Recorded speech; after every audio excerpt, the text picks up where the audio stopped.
శ్రీ గురుభ్యో నమః. అందరికీ నమస్కారం. ఈరోజు మనందరికీ తెలిసిన విషయమే నేను మీకు వివరించడానికి ప్రయత్నం చేస్తాను. మనకి మొన్ననే గణపతి నవరాత్రులు పూర్తయ్యాయి. ఇప్పుడు శరత్ నవరాత్రులు ఆశ్వీజ మాసంలో ప్రారంభమయ్యాయి. అన్ని చోట్ల పందిళ్ళు వేస్తున్నారు, పూజలు చేస్తున్నారు, బ్రహ్మగారులు వస్తున్నారు, కర్త కూర్చుంటున్నాడు, పూజ చేస్తున్నాడు. కొన్ని చోట్ల నవగ్రహ మండపం కూడా తయారు చేసి నవగ్రహారాధన, అష్టదిక్పాలకుల పూజ కూడా చేస్తున్నారు. అది అవసరమా కాదా అన్నది అది అప్రస్తుతం, చేస్తున్నారు. అక్కడ కర్త కూర్చుంటాడు, భార్యా సమేతుడే. బ్రహ్మగారు మంత్రయుక్తంగా నవగ్రహాన్ని ఆహ్వానిస్తూ ఉంటాడు. తోలపాకు, వక్క, ఖర్జూరము, ₹1 బిళ్ళ పెట్టిస్తూ ఉంటాడు. మనం పూజ చేసుకుంటూ ఉంటాం. అతను మంత్ర వేగంతో అతను ఎక్కడ ఏ స్థానాల్లో ఆ తమలపాకులు అంటే విగ్రహారాధన చేసినప్పుడు ఆ గ్రహాన్ని ఆహ్వానిస్తున్నాడో కర్త గమనించడు, అక్కడికి వచ్చిన వారు గమనించరు. బ్రహ్మగారు చేసింది సరైనదా కాదా అన్నది కూడా గమనించే వ్యవధి మనకు ఉండదు. మనం చేసే పూజలు సఫలం కాకపోవటానికి కారణం కూడా కొన్ని చిన్న చిన్న తప్పులు చేస్తుంటాం కాబట్టి జరుగుతూ ఉంటాయి. కనీసం బాగా పండితులైన బ్రహ్మగారులు బాగా చేస్తూ ఉంటారు. కొంతమంది పుస్తకం చూసి నేర్చుకుని వస్తూ ఉంటారు. వారు చేసేటప్పుడే కొన్ని సందర్భాల్లో తప్పులు దొరకడం జరుగుతాయి. అందరూ చేస్తారని కాదు. యథార్థానికి ఈ పూజలు చేసేవారు కానీ, ఈ మంత్రాలు చెప్పేవారు కానీ గురుముఖత నేర్చుకున్న వారికి అవన్నీ గుర్తుంటాయి. పుస్తకంలో చూసి బట్టీయం పట్టిన వాళ్ళకి ఆ సందర్భం రంగానే మర్చిపోయే సందర్భాలు ఎక్కువ ఉంటూ ఉంటాయి. అందుకని గురుముఖత నేర్చుకున్న వారు 100కి 100% సరిగానే చేయిస్తారని నా భావన. సరే, వారు చేయిస్తున్నారు, మనం కూర్చుని చేస్తున్నాము. కానీ మనం చేస్తున్నందుకు మనం ఏం చేస్తున్నామో కూడా కనీసం కర్తకి తెలియాలి. ఆ ఉద్దేశంతో మనం నవగ్రహ మండపంలో నవగ్రహాన్ని మనం స్థాపిస్తున్నప్పుడు ఏ ఏ స్థానాల్లో వాళ్ళు ఉంటారు అని ముందు కర్త కూడా తెలుసుకుని ఉండాలి. మనం పూజ అయిపోయిన తర్వాత మనకి గుర్తుండదు. 100కి 80% మందికి ఈ స్థానాలు మటుకు తెలియదు.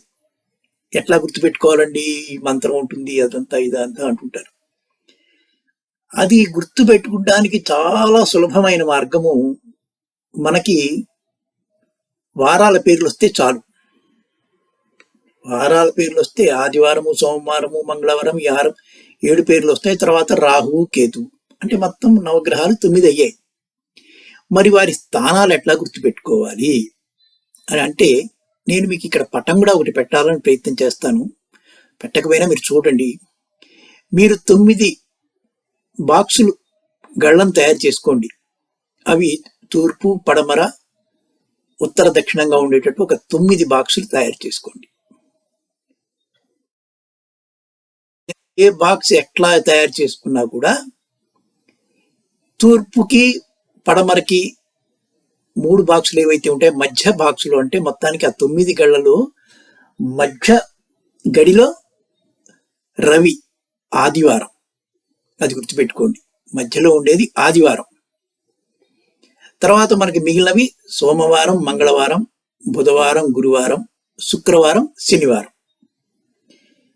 ఇప్పుడు సూర్యుడు ఎప్పుడు తూర్పు వైపు నుంచి ఉదయిస్తూ ఉంటాడు, పడమర వైపు వెళ్తూ ఉంటాడు. కాబట్టి అతని ప్రయాణం పడమరగా ఉన్నట్టు గుర్తు చూసుకోండి. అతనికి ఎడమ చేతి వైపు, సూర్యుడికి ఎడమ చేతి వైపు 3 గళ్ళు ఉంటాయి. అలాగే కుడి చేతి వైపు 3 గళ్ళు ఉంటాయి. అతని తలపైన కింద 2 గళ్ళు ఉంటాయి. మధ్యస్థానంలో మనము ఆదివారము అని రవిని పెట్టాము. ఇప్పుడు దక్షిణం వైపు వెళ్ళాలి.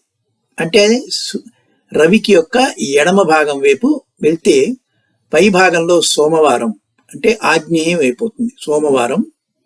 సోమవారంకి చంద్రుడు, ఆ సోమవారం కింద గడి ఏదైతే ఉందో అది మంగళవారం. ఆ మంగళవారం ప్రకారం, మంగళవారం అంటే కుజుడు, అంగారకుడు. మనం మంగళవారం పెట్టుకోండి. ఇప్పుడు ఆదివారము, సోమవారము, మంగళవారం అయిపోయింది. ఈ రవికి కుడివైపున 3 గళ్లలో పైగడిలో బుధవారం కింద గురువారం. బుధవారం అంటే బుధుడు ఈశాన్యం అయిపోతుంది అనమాట. గురువారం అంటే బృహస్పతి, గురువు. ఇప్పుడు మనకి ఎన్ని వచ్చాయి? 5 వచ్చాయి మనకి. సూర్యుడు, ఎడమవైపు చంద్రుడు, ఆ చంద్రుడి కింద మంగళవారం కుజుడు, మళ్ళా కుడివైపు పైన బుధుడు, అతని కింద గురుడు. ఇంకా మనకి 2 వారాలు మిగిలి ఉన్నాయి. ఒకటి శుక్రవారము, 2 శనివారం. ఈ రవికి పైన ఒక గడి ఖాళీ ఉంటుంది. ఆ గడి శుక్రవారం అంటే కుజగ్రహం. కుజగ్రహం అయిపోయిన మనకి చివరికి మిగిలింది శనిగ్రహం. శనిగ్రహం కుజుడు రవి కింద భాగంలో ఉంటాడు, అంటే పడమర వైపు ఉంటాడు. ఆ రకంగా చూసుకుంటే మనకి 7 వారాలు వచ్చేసాయి. మధ్యలో రవి, ఎడమవైపు సోమ మంగళ, కుడివైపు బుధ గురు, పై భాగంలో శుక్రుడు, కింద భాగంలో శని. ఇక రాహువు కేతువు. రాహువు అనేవాడు మంగళవారం కింద ఉంటాడు. కేతువు అనేది గురువారం కింద ఉంటాడు. ఇదే అంతే. మనకి ఉత్తర తూర్పు పడమరలు కనుక తెలుసుకుంటే నువ్వు ఎట్లా కూర్చున్నా కూడా అదే ఉంటుంది. ఎందుకంటే కొన్ని సందర్భాల్లో కర్తలు ఉత్తరం వైపు ముఖం పెట్టి పూజ చేసినప్పుడు, ఈ నవగ్రహాలు చేసేటప్పుడు కొంత సందిగ్ధత ఏర్పడుతుంది ఎక్కడెక్కడ పెట్టాలని. ఎక్కడ పెట్టినా కూడా సూర్యుడి ప్రయాణం ఏ రకంగా ఉందో అది మధ్యగడి నుంచి చూసుకోండి. ఆ రకంగా మీరు పెట్టుకుంటే ఎక్కడ స్థానాలు అక్కడ పదిలంగా ఉంటాయి. అది మీరు ఒక్కసారి ఈ చార్ట్ నేను పెట్టడానికి ప్రయత్నం చేస్తాను, చూడండి, దాని ప్రకారం చేసుకోండి. మనం పూజ చేసేటప్పుడు ఆ గ్రహస్థానాల్ని కనుక మనం సరిగ్గా పెట్టకపోతే మనం చేసిన పూజ నిష్ఫలం అవుతుందని పెద్దలు చెప్పారు. అది నేను కూడా కొన్ని చోట్ల సంభవించింది. కొంతమంది బ్రహ్మలు తప్పు చేస్తున్నారు. మొన్న నేను ఇది కూడా గమనించిన తర్వాత కనీసం ఈ కర్తలకి తెలిస్తే బాగుంటుంది అనే ఉద్దేశంతో చూశాను.